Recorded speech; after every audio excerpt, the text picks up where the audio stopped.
8 hours earlier, Representative Ilhan Omar was still in her Longworth office, seated at a tidy desk that had seen its share of headlines, staring at a subpoena delivered by courier the afternoon before. It was thin, clinical, almost bored in its phrasing. Appear before the House Permanent Select Committee on Intelligence. Classified session. National security matter.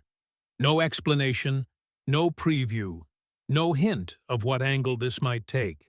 Just a time and a place deep beneath the Capitol where cell phones die and conversations never leak on purpose. Ahmed Hassan, her chief of staff, hovered near the window pretending to read emails while clearly not reading anything at all. He broke the silence with the kind of caution aides learn after years in Washington. They won't tell me anything. I called Chairman Turner's office. They said it's classified and you'll be briefed when you arrive. This feels different. Omar waved him off with a practiced calm that had carried her through 6 years of political storms, though even she felt the faintest tug of unease. Different how? She asked, already knowing the answer. Different always meant dangerous. She leaned back and offered the explanation that had served her well before. It's the same playbook. Republican harassment dressed up as concern.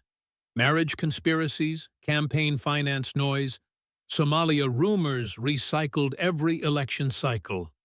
They dig and never find anything because there's nothing there. Ahmed didn't look convinced. This is a classified session, he said, and they said you can't bring lawyers into the SCIF. Omar shrugged. That's standard procedure. I've been in SCIFs more times than I can count. Foreign affairs briefings, intelligence updates. This isn't new territory. And in a narrow sense, she was right. She had survived worse.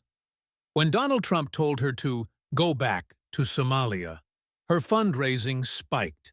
When conservative media fixated on her background, progressive activists circled the wagons. When critics accused her of crossing lines on Israel, she reframed it as a broader fight against Islamophobia. Every attack had made her louder, more visible, more influential within the Democratic Party's progressive wing. The Squad wasn't just a nickname anymore, it was a brand, and brands thrive on conflict. Over time, Omar had learned a lesson Washington rarely admits out loud. If you frame every criticism as prejudice, many people stop asking questions.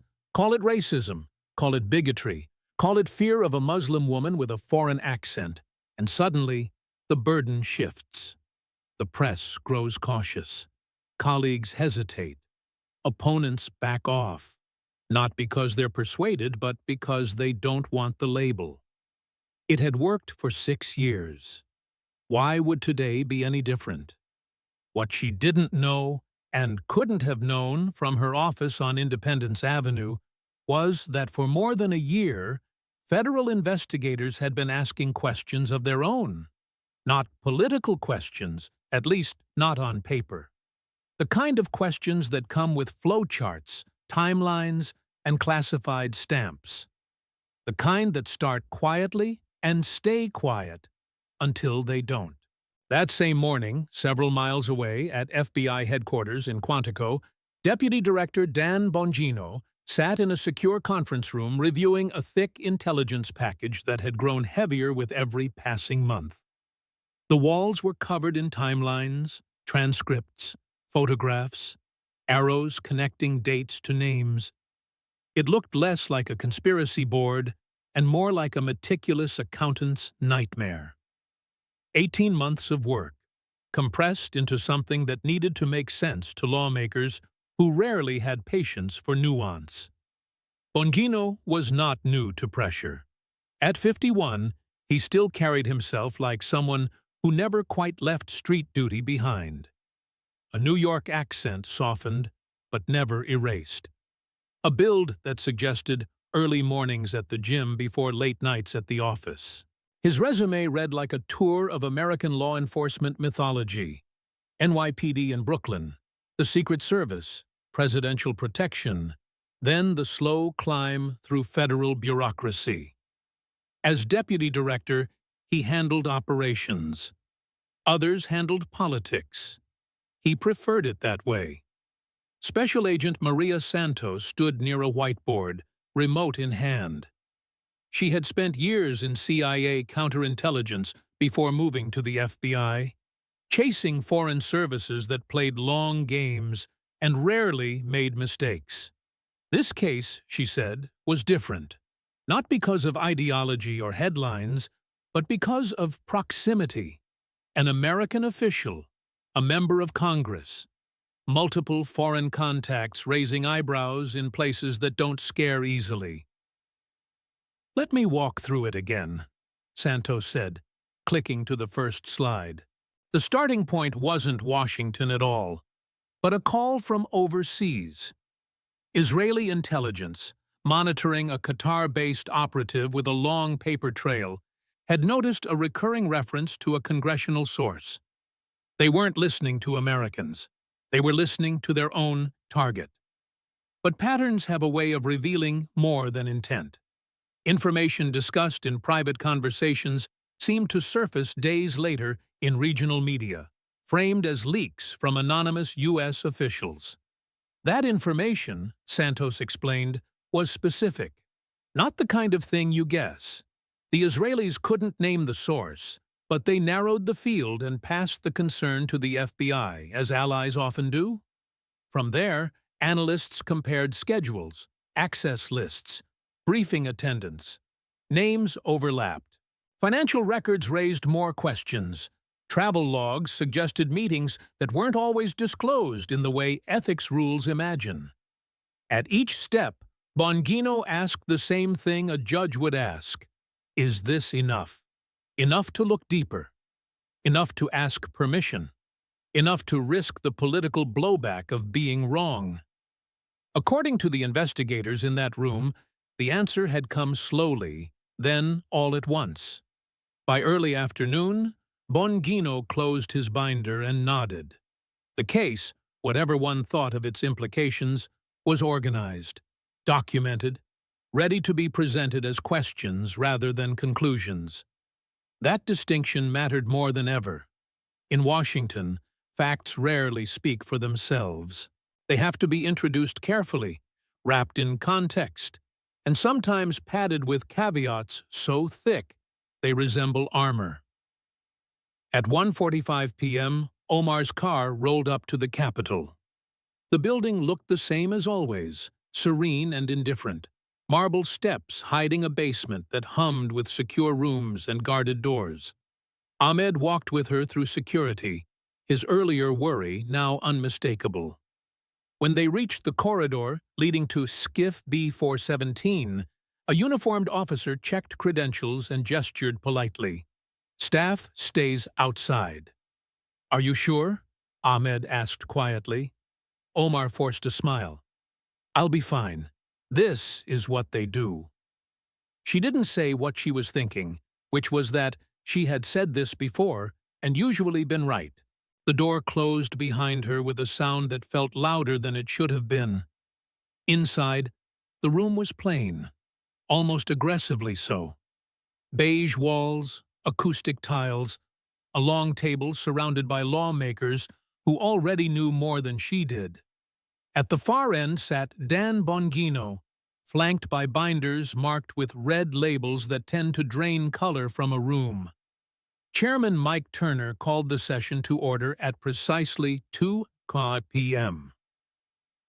His voice was formal, restrained, the voice of someone who understood the gravity of classified proceedings. He reminded everyone of the rules, the penalties for disclosure, the seriousness of the moment. Then he looked at Omar and said she was there to answer questions related to a counterintelligence matter. She had the right to counsel, provided counsel held appropriate clearances, did she? She did not. She chose to proceed anyway. "I have nothing to hide," she said, a sentence that in Washington can mean many things depending on who's listening. Bongino stood, walked to the table opposite her and introduced himself not as a pundit or former agent, but as a law enforcement official describing an investigation. For the next several hours, he laid out a narrative built on documents, timelines, and recorded conversations presented not as verdicts, but as material for scrutiny. He emphasized legal authorizations, judicial oversight, and the narrow scope of surveillance, returning again and again to the idea that this was not about beliefs or identity, but about conduct that raised questions. At several points, Democrats on the committee pressed him. Was this warrant approved by a judge appointed by a Democratic president? Yes. Was the surveillance limited? Yes. Could there be innocent explanations? Possibly, he conceded, which was why they were here, under oath, asking questions rather than making speeches. Audio clips were introduced carefully, with disclaimers about context and interpretation. Financial records were shown with caveats about correlation versus causation. Travel photos were described as undisclosed meetings, not secret crimes. Each piece raised questions rather than closed them, but the accumulation had weight. By the fourth hour, the room felt heavy with implication, even as no one pronounced a final judgment. When Omar was finally invited to respond, she spoke of persecution, of being targeted for her views, of a pattern she recognized all too well. Turner cut her off, not angrily, but firmly, reminding her that the material presented consisted largely of her own words and actions. How, he asked, should the committee understand them? She asked for a lawyer. She invoked her Fifth Amendment rights in response to specific questions, a move that carries legal protections but political consequences. The room reacted not with outrage, but with the quiet recalibration that happens when uncertainty hardens into something else. The committee voted unanimously to refer the matter for further review. Not a conviction, not a declaration of guilt. A referral. In Washington, that alone can change everything. What followed, as leaks inevitably do, was a media storm stripped of nuance. Headlines spoke in absolutes even as official statements remained cautious. Supporters framed it as a witch hunt. Critics framed it as overdue accountability. Most Americans, watching from a distance, were left with questions rather than answers. Could a member of Congress truly be entangled, knowingly or unknowingly, in foreign influence networks? How porous are the safeguards around classified briefings? Where does advocacy end and exposure begin? How much should identity shield someone from scrutiny? And how much should it demand even greater transparency? Years later, those questions would still linger, regardless of legal outcomes. Investigations, trials, appeals, reforms, names like Ilhan Omar and Dan Bongino would be invoked by different sides to prove entirely different points. Some would see a cautionary tale about trust and power. Others would see confirmation of their deepest suspicions about the system itself.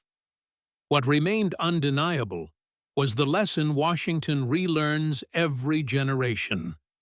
Institutions are made of people, and people are complicated. Motives are rarely pure. Narratives are always contested. And in a city built on secrecy and spectacle, the line between accountability and persecution is not always where we expect it to be. Whether this episode ultimately stands as a defense of national security or a warning about overreach depends, as it always does, on which facts endure and which interpretations survive.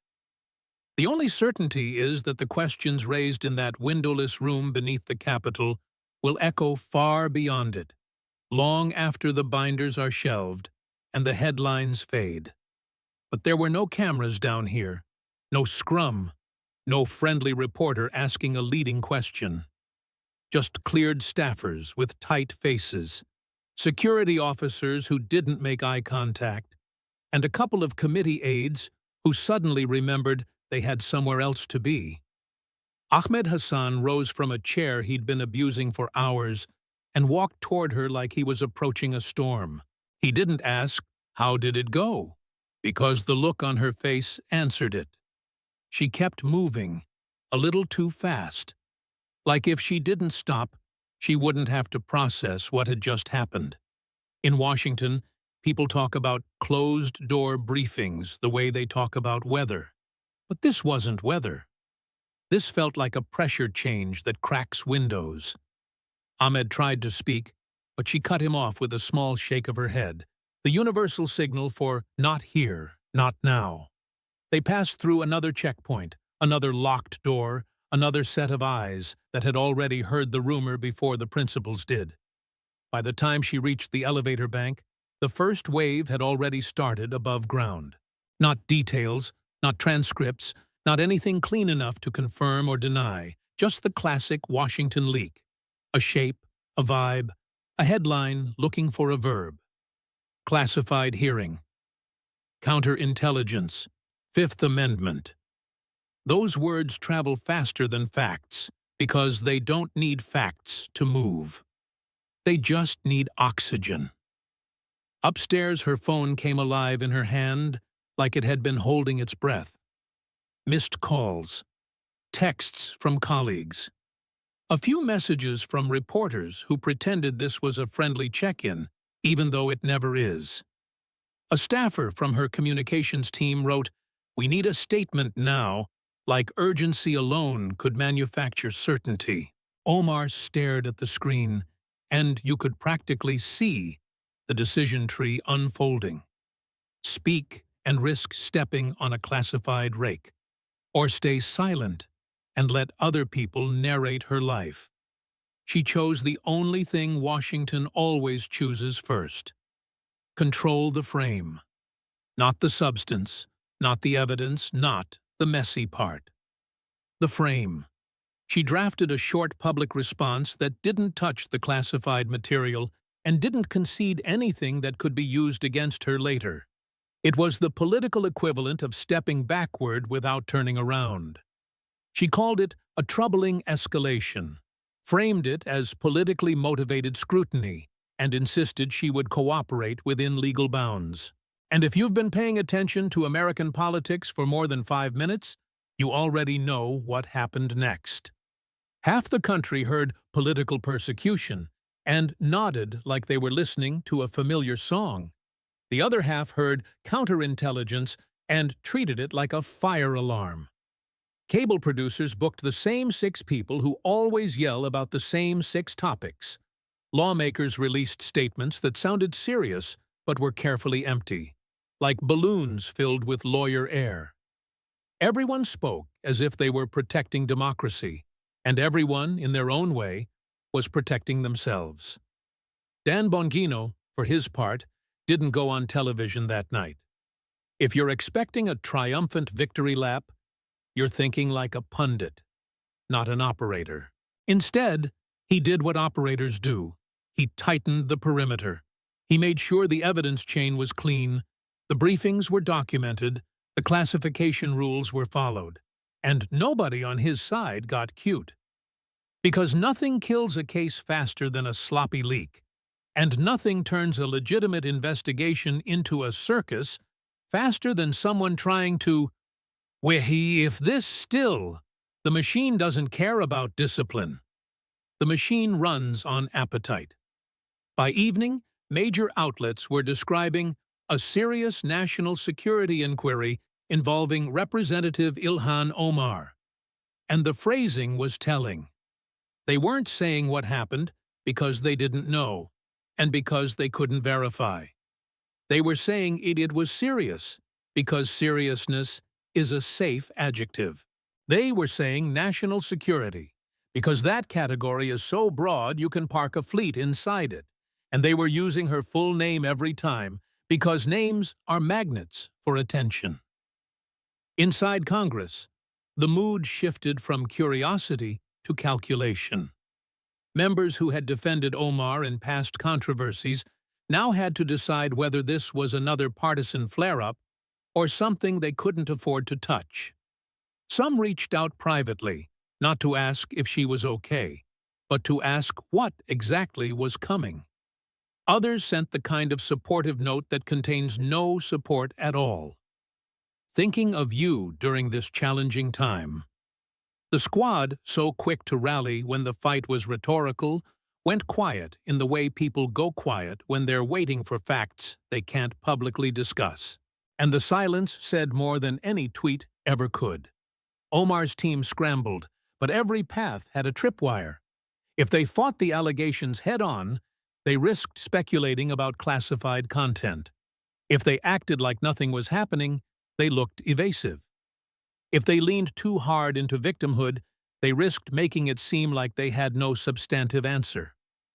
So they built a message around principles: due process, equal treatment, transparency within lawful limits. It was careful, and it was also the kind of message that tends to satisfy nobody. Here's the thing most people miss when they watch these stories from a distance.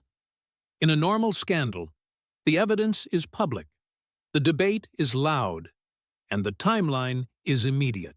In a national security inquiry, the evidence is hidden by design. The debate becomes interpretive, and the timeline stretches.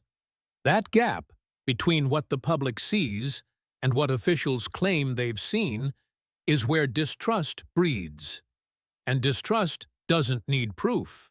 It just needs a vacuum. So the question becomes, who fills the vacuum first, and with what? Bongino's critics, predictably, framed him as partisan by default. They pointed to his past commentary, his political profile, his associations, and asked the obvious question, can someone with that history run a sensitive inquiry without bias? That's not an unfair question. It's also not a complete one, because the counter-question is just as obvious. If law enforcement leaders must be politically invisible to be considered legitimate, how many people qualify in 2026 America? And if the case has judicial oversight and documented predicate, does the investigator's past invalidate the material, or do we judge the material on its own? Meanwhile, Omar's critics did what critics always do when they smell blood in the water. They spoke as if every allegation was already proven, as if the hearing itself was a verdict, as if suspicion equals guilt. That's how the outrage economy works. It doesn't reward caution, it rewards certainty. But certainty in the absence of public evidence isn't seriousness. It's theater with a suit and tie. Behind closed doors, the Intelligence Committee faced its own nightmare scenario. If they said too little, they'd be accused of protecting their own. If they said too much, they'd risk exposing sensitive methods, partners, or ongoing operations. And if they moved too aggressively, they'd be accused of weaponizing secrecy. So they did what institutions do when they can't win. They tried to proceduralize the problem. Referrals, reviews, internal votes, documentation, strict language, no editorializing. But even procedure can't escape politics. A referral to the Department of Justice is not nothing. It's a signal. It tells the public that lawmakers, after seeing something they can't show, believe the matter clears a threshold. The question is, what threshold, and whether belief is enough to justify the reputational damage that follows. And that is the tension point that makes these cases so combustible. How do you preserve national security while also preserving trust, when trust relies on the public being able to see what officials are asking them to accept? Omar, in the days that followed, began doing what public figures do when they're boxed in by invisible material. She spoke in themes. She talked about patterns of scrutiny aimed at dissenters, about how criticism of foreign policy gets treated differently depending on who's speaking. She emphasized her record, her constituents, her work on committees. She positioned herself as someone being punished for challenging power. And she did it with the rhetorical muscle she'd built over years of conflict, the instinct to turn a question into a broader indictment of the questioner. But that approach had limits this time, because the venue wasn't a cable panel or a rally. It was a classified process, and classified processes don't respond to slogans. They respond to documents, recordings, chains of custody, and the boring, relentless march of procedure. If the allegations were weak, that procedure would eventually show it. If the allegations were strong, that same procedure would tighten like a knot. Either way, the fight was shifting from public narrative to institutional machinery. And that's not an arena where charisma wins by itself. Inside the Democratic caucus, the conversations grew tense. Not public ones, private ones. How much do we defend her before we've seen what the committee saw? How much do we risk if we defend her and later regret it? How much do we fracture if we don't defend her and the base sees it as abandonment? This is the real political math nobody brags about, because it looks ugly when you write it down. And on the Republican side, there was temptation too. Temptation to treat this as a trophy, as proof of a narrative they've wanted to tell for years. But the smarter voices understood the trap. If they overplayed it, they'd make it look like a vendetta. If they turned it into a meme, they'd weaken the legitimacy of the process. So they tried to sound solemn, which is what politicians do when they want to swing a hammer without looking like they're enjoying it. We take no pleasure in this. We just want the truth. Washington's favorite lie is that it doesn't enjoy power. The public, meanwhile, did what the public always does when presented with a story full of shadows. They picked a side. They found the version that fit their existing worldview and treated it like confirmation. Some asked, reasonably, why the details couldn't be shared if the claims were so serious. Others asked, reasonably, why a public official should be shielded from scrutiny simply because scrutiny is uncomfortable. And many people, exhausted by a decade of scandals and counter-scandals, shrugged and said, "I'll believe it when I see it." Which, in a classified matter, is exactly the problem. So the tension rose, not because anything new was publicly proven, but because nothing could be. Silence became suspicious. Statements became signals. Every pause looked like strategy. And the closer the process moved toward the Justice Department, the more it stopped being a political story and started becoming a test of institutional credibility. Not just for Omar, not just for Bongino, for everyone. Because the real question hanging over all of this isn't just, what did Ilhan Omar do or not do? It's, what happens to a democracy when its most serious accusations are necessarily hidden from the people asked to react to them? How do you demand accountability without access? How do you demand trust without transparency? How do you keep secrecy from becoming a weapon, while also admitting that some secrecy is unavoidable?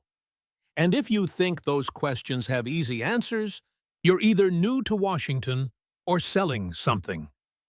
As the days turned into weeks, the story settled into that uncomfortable middle phase where nothing explodes, but nothing really fades either. No arrests, no dramatic leaks, no sudden exoneration. Just a steady hum of speculation layered over a rigid silence from the institutions involved. For a city addicted to immediacy, that kind of quiet is unsettling. It forces people to sit with uncertainty, and Washington hates uncertainty almost as much as it hates being wrong. Inside the Justice Department, career prosecutors reviewed the referral with the kind of detachment that frustrates both sides. They didn't care about cable news narratives or political alliances. They cared about whether the materials met standards that survive cross-examination and appellate review. Could every claim be sourced? Could every inference be defended without leaning on classified assumptions the public would never see. That distinction mattered because referrals are not verdicts, and intelligence briefings are not indictments. They are invitations to look closer, not commands to act. Some cases die quietly at that stage, victims of thin evidence or overinterpretation. Others grow teeth once prosecutors decide the questions are too serious to ignore. The public rarely sees the difference until long after the reputations involved have already been reshaped. Omar understood this, even if she didn't say it out loud. Her public appearances grew more deliberate, less fiery. She spoke about her legislative work, about housing and health care, about the issues that had nothing to do with classified rooms and sealed binders. It was a reminder strategy. Anchor yourself in the familiar, while the unfamiliar churns beneath the surface. For supporters, it was reassurance. For skeptics, it looked like deflection. Behind the scenes, her legal team worked cautiously, aware that one careless sentence could trigger consequences far beyond bad press. They asked questions they knew might never be answered publicly. What exactly had been presented? How much was inference versus documentation? Where interpretation ended and hard evidence began. At the same time, Bongino and his team faced their own balancing act. If the case moved forward, they would be accused of weaponizing intelligence.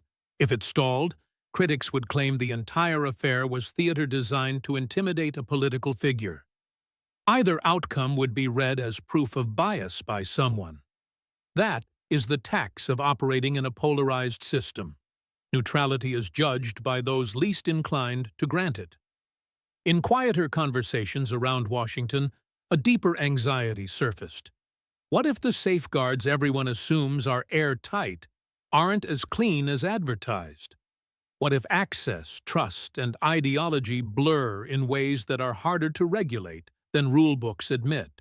The system relies heavily on the assumption that those granted access will police themselves. Cases like this, even unresolved, challenge that assumption in uncomfortable ways. Some lawmakers began quietly revisiting proposals they had once dismissed as excessive. Stricter disclosure rules, clearer boundaries around foreign contacts, more robust briefings on counterintelligence risks for members themselves. Not because they believed anyone was guilty, but because the cost of being wrong felt higher than before. It was reform driven by unease rather than outrage. Public opinion, meanwhile, fractured along familiar fault lines. Polls showed people answering different questions even when asked the same one. Do you believe the investigation is fair? Do you believe the allegations are serious? Do you trust the institutions handling it? Depending on which of those questions mattered most to someone, their conclusion changed. That fragmentation revealed something important. This wasn't just a story about one lawmaker or one investigation. It was a referendum on trust itself. Trust in intelligence agencies to act without agenda. Trust in elected officials to respect boundaries that can't be enforced by optics alone. As months passed, the absence of public resolution became its own narrative. Supporters argued that delay proved weakness. Critics argued that delay reflected caution, not collapse. Both sides cited the same silence as evidence for opposite conclusions. In a strange way, the lack of answers made the debate louder, not quieter. The irony is that the most consequential part of the process was happening where no one could see it. In conference rooms without cameras. In legal memos written in language designed to survive hostile judges, not viral clips. In internal debates about thresholds, precedent, and the long-term damage of getting it wrong. Those conversations rarely make history books, but they shape what history can safely say later. Omar, for her part, continued to insist that scrutiny of her actions was inseparable from scrutiny of her identity. That argument resonated deeply with some and rang hollow to others. Its power depended largely on whether the listener believed systems can act independently of bias. For many Americans, that belief has been eroding for years. This case didn't create that erosion, it simply exposed it. And then there were the voters, not the activists or the donors or the commentators. The regular people in Minnesota's 5th District who just wanted to know whether their representative could keep doing her job. Some saw strength in her refusal to back down. Others worried that distraction alone, regardless of outcome, weakened her ability to deliver. Most just wanted clarity, a commodity Washington rarely supplies on schedule. Eventually, the Justice Department signaled that its review was ongoing, neither confirming nor dismissing the referral. That statement, carefully worded and maddeningly vague, did little to settle anything, but it did mark a shift. The story was no longer solely about a hearing or an investigation. It was about endurance. Who could maintain credibility the longest? Who could avoid overreaching? Who could resist the temptation to turn ambiguity into certainty for short-term gain? In politics, patience is often mistaken for weakness, but in legal matters, it can be the opposite. The challenge is convincing a restless public to wait. Looking back, historians may frame this episode less around its final outcome and more around what it revealed. The fragility of trust in institutions built on secrecy. The difficulty of separating legitimate oversight from perceived persecution. The way identity, ideology, and access intersect in modern governance. And the uncomfortable truth that some questions cannot be answered publicly without creating new risks. Whether Ilhan Omar emerges vindicated, chastened, or permanently altered by the process remains to be seen. What is already clear is that the episode has forced a reckoning with assumptions many people preferred to leave unexamined. Assumptions about loyalty, about accountability, about how much the public should be asked to accept on faith. In the end, this isn't a story with a clean moral or a satisfying punchline. It's a slow-burn test of whether a democracy can investigate itself without tearing itself apart. Whether skepticism can coexist with restraint. Whether institutions can ask hard questions without turning them into weapons.